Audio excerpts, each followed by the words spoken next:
Ce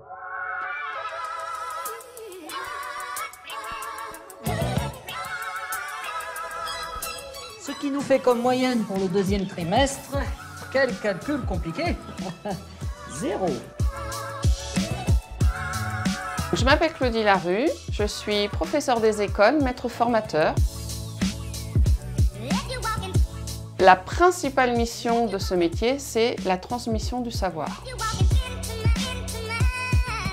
Dès le plus jeune âge, j'ai toujours voulu être instite. Quand j'ai fait ce choix-là, je me souviendrai toujours d'une phrase de mon grand-père qui me disait « Tu as choisi le plus beau métier du monde ».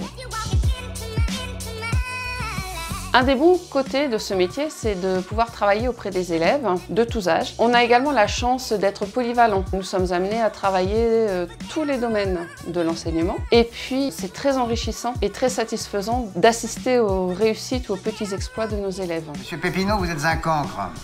Dernière question. Comment est mort le maréchal Ney? À la chasse?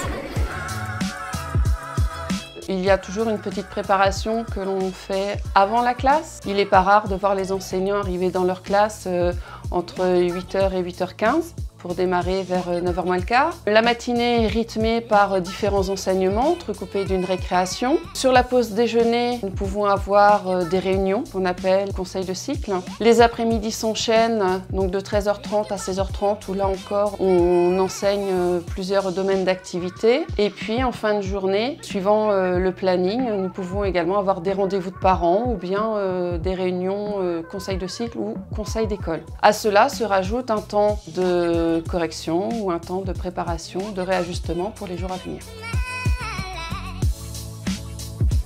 En début de carrière, un jeune enseignant qui sort de formation aura un salaire aux environs des 1 500 € net. Pour ma part, après une trentaine d'années d'enseignement, je tourne aux alentours des 2 300 € net. En fin de carrière, on peut espérer aller vers les 3 000 €.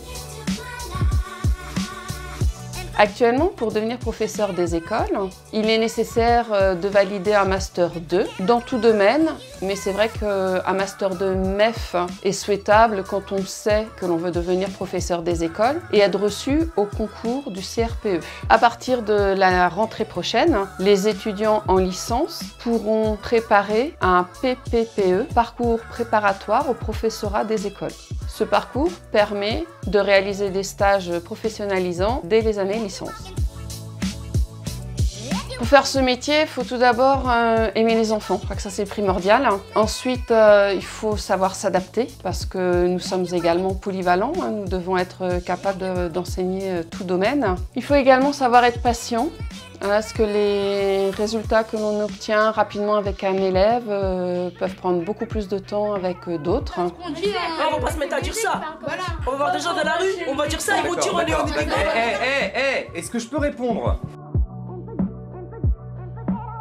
Enseigner est un super métier. Si vous êtes vraiment motivé par cette fonction-là, ne lâchez rien. Vous serez tellement heureux de voir des étoiles dans les yeux de vos élèves quand ils apprendront pour la première fois à lire et qu'ils liront seuls un premier livre, quand ils écriront pour la première fois leur prénom. Ce sont des petites satisfactions qui mettent du sens dans notre métier.